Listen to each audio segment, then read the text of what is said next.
السلام عليكم ورحمة الله وبركاته. اليوم سنتحدث حديث المضيرة. والمضيرة هي طبخة مشهورة في العراق والشام، تسمى الآن الكبة باللبنية. اللبنية تطبخ باللبن والذرة وتوضع فيها الكبة، وكانت تسمى سابقا المضيرة.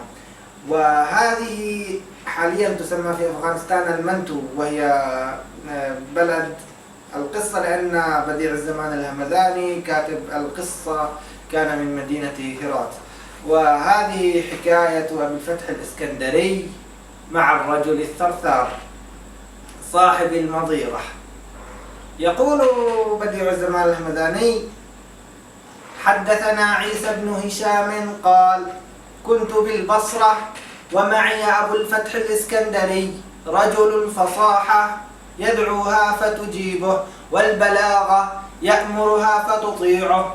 وحضرنا معه دعوة بعض التجار، وقدمت إلينا مضيرة تثني على الحضارة وتترجرج بالغبارة وتؤذن بالسلامة، وتشهد لمعاوية رحمه الله بالإمامة، في قصعة يموج فيها الظرف ويزل عنها الطرف، حتى إذا أخذت من الخوان مكانها ومن القلوب أوطانها، قام أبو الفتح الإسكندري يلعنها وصاحبها ويمقتها وآكلها ويثلبها وطابخها، وظنناه يمزح، فإذا الأمر بالضد، وإذا المزاح عين الجد.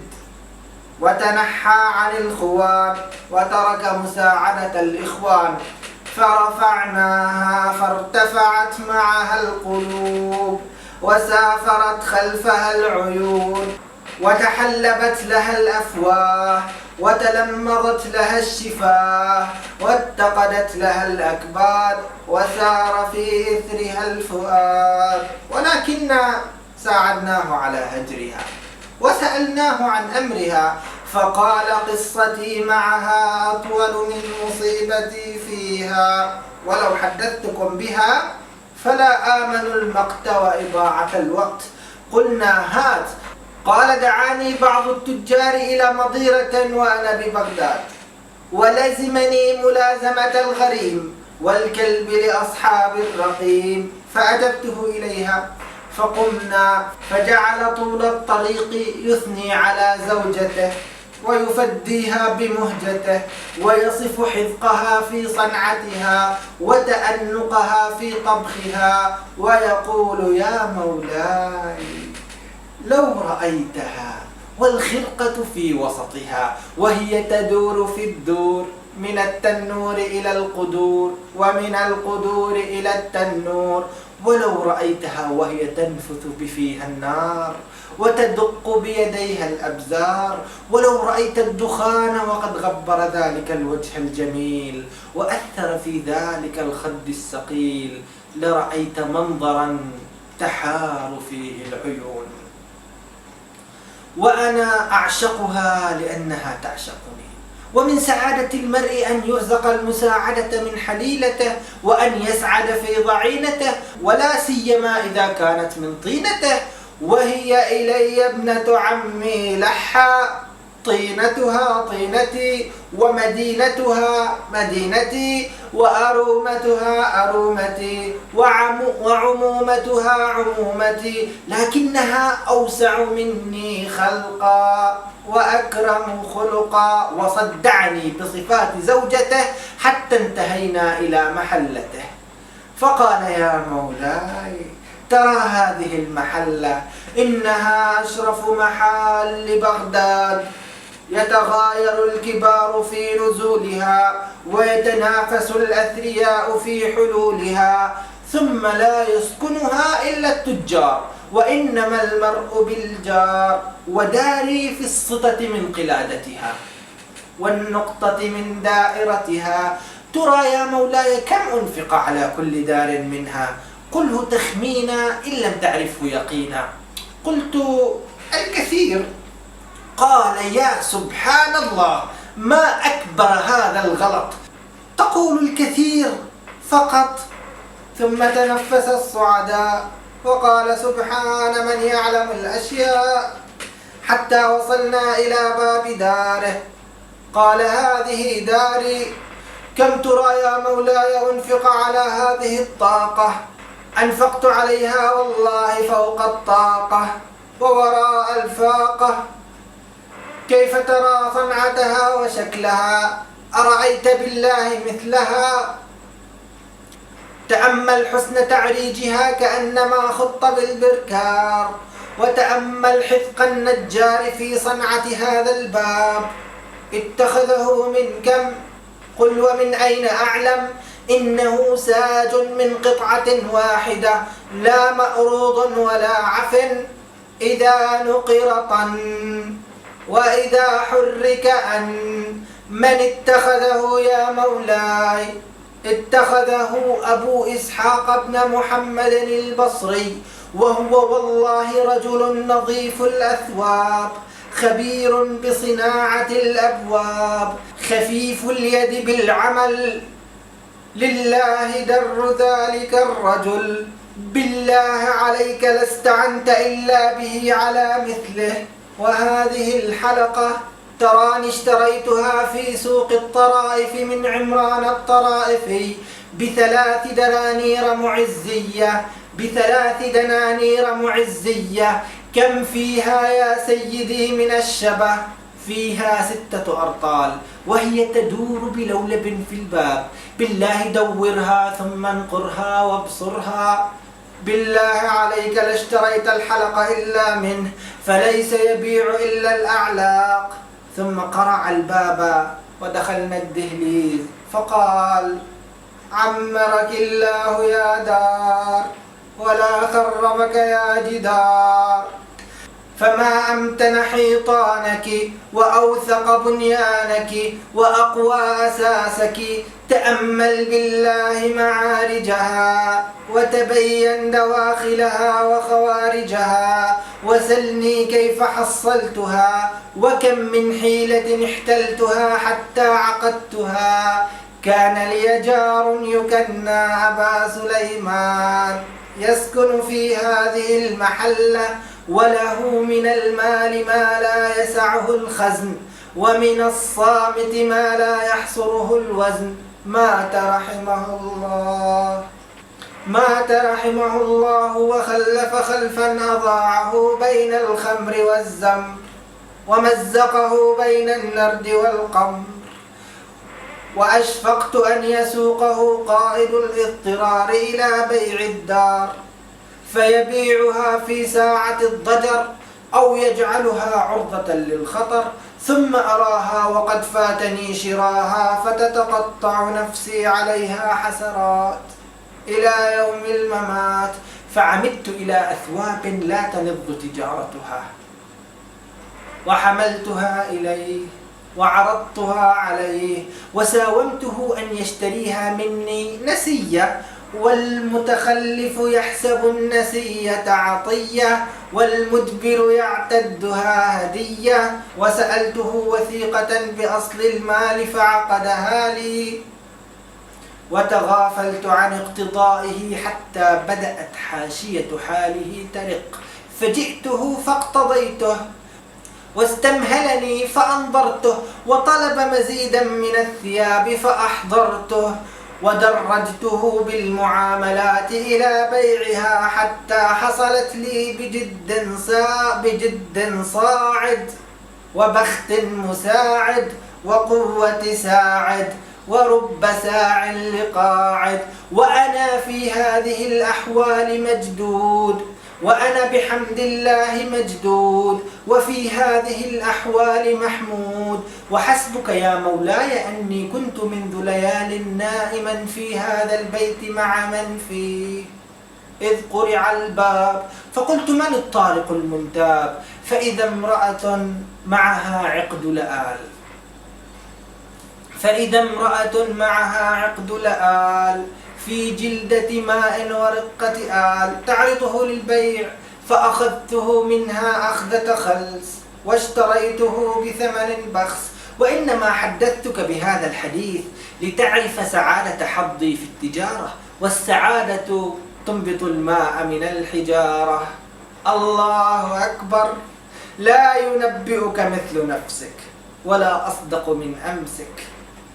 اشتريت هذا الحصير في المنادات وقد أخرج من دور آل الفرات وقت المصادرات وزمن الغارات، وكنت أبحث عن مثله منذ الزمن الأطول فلا أجد، والدهر حبلى ليس يدرى ما يلد.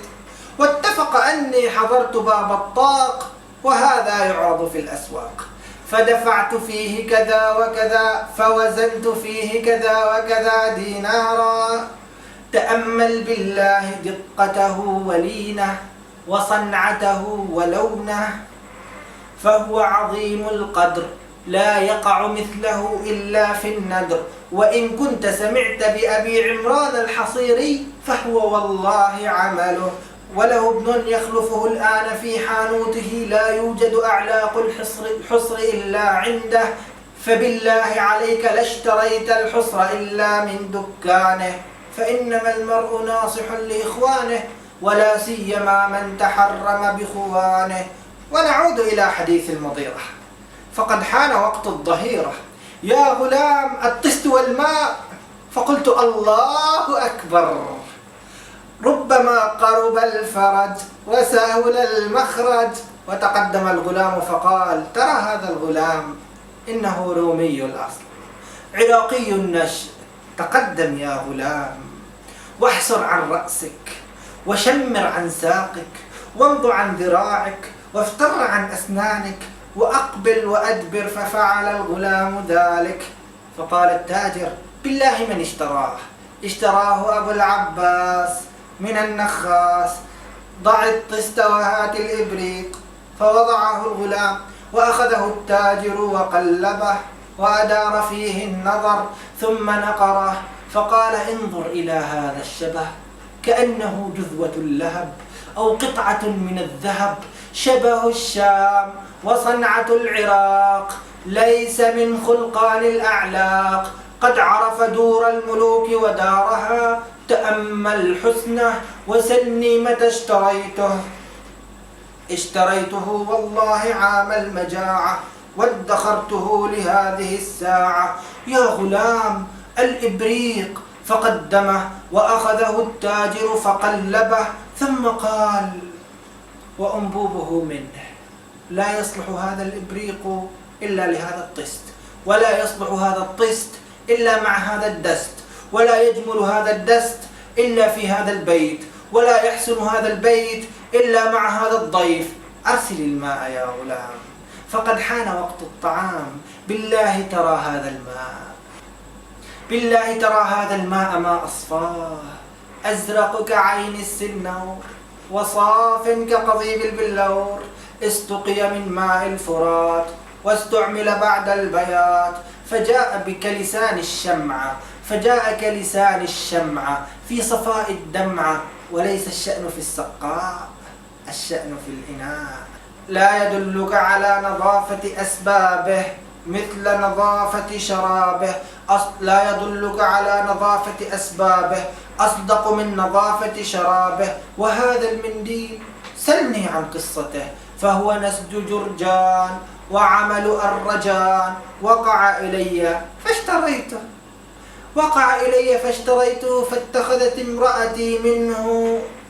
فاتخذت امرأتي بعضه سراويلا واتخذت بعضه منديلا. دخل في سراويلها منه 20 ذراعا، وانتزعت من يديها هذا القدر انتزاعا، وسلمته إلى المطرز حتى صنعه كما تراه وطرزه، ثم رددته من السوق وأدخلته في الصندوق وادخرته للظراف من الأضياف. لم تذله عرب العامة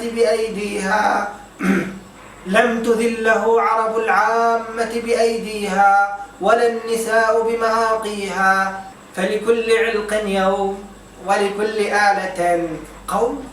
يا غلام الخوان، فقد طال الزمان والقصاع، فقد طال المصاع والطعام، فقد كثر الكلام، فأتى الغلام بالخوان فقلبه التاجر بالمكان ونقره بالبنان وعجمه بالأسنان وقال: عمر الله بغداد، فما أجود متاعها وأظرف صناعها. تأمل بالله هذا الخوان، وانظر إلى عرض متنه وخفة وزنه وصلابة عوده وحسن شكله. فقلت: هذا الشكل فمتى الأكل؟ فقال: عجل يا غلام، لكن الخوان قوائمه منه. فقال أبو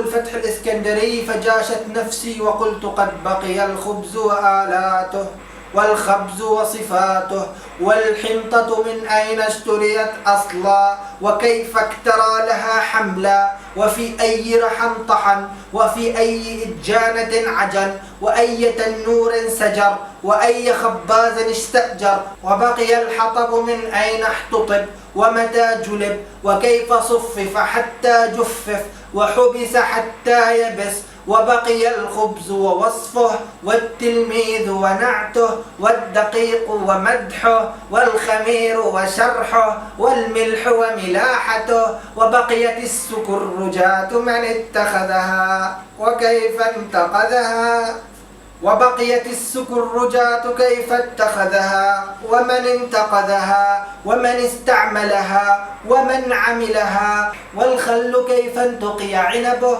واشتري رطبه، وكيف صهرجت معصرته واستخلص لبه، وكيف قير حبه وكم يساوي دنه، وبقي البقل كيف احتيل له حتى قطف، وفي أي مبقلة الرصف، وكيف تؤنق حتى نظف، وبقيت المضيرة كيف اشترى لحمها ووفى شحمها، ونصبت قدرها وأججت نارها، ودقت أبزارها حتى أجيد طبخها وعقد مرقها، وهذا خطب يطم وأمر لا يتم. فقمت فقال: أين تريد؟ فقلت: حاجة أقضيها. فقال: يا مولاي تريد كنيفا حمام. فقال: يا مولاي تريد كنيفا يزري بربيعي الأمير وخريفي الوزير، قد جصص أعلاه وصهرج أسفله وسطح سقفه وفرشت بالمرمر أرضه، يزل عن حائطه الذر فلا يعلق، ويمشي على أرضه الذباب فيزلق، عليه باب غيرانه من خليطي ساج وعاج، مزدوجين أحسن ازدواج، يتمنى الضيف أن يأكل فيه. قلت: قبحك الله، كل أنت من هذا الجراب، لم يكن الكنيف في الحساب. وخرجت نحو الباب وأسرعت في الذهاب، وجعلت أعدو وهو يتبعني ويصيح: يا أبا الفتح المضيرة، يا أبا الفتح المضيرة. وظن الصبيان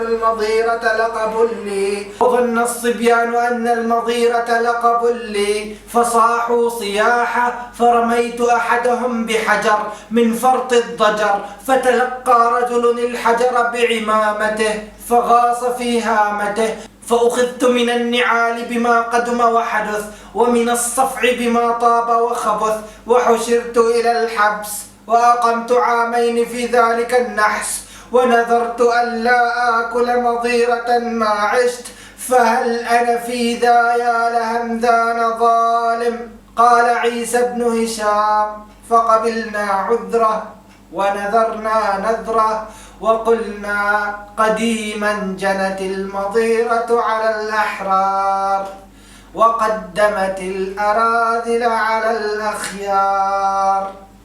وهذا هو حديث المضيرة، والسلام عليكم ورحمة الله وبركاته، ولا ابتلاكم الله سبحانه وتعالى بثقيل من هذا النوع.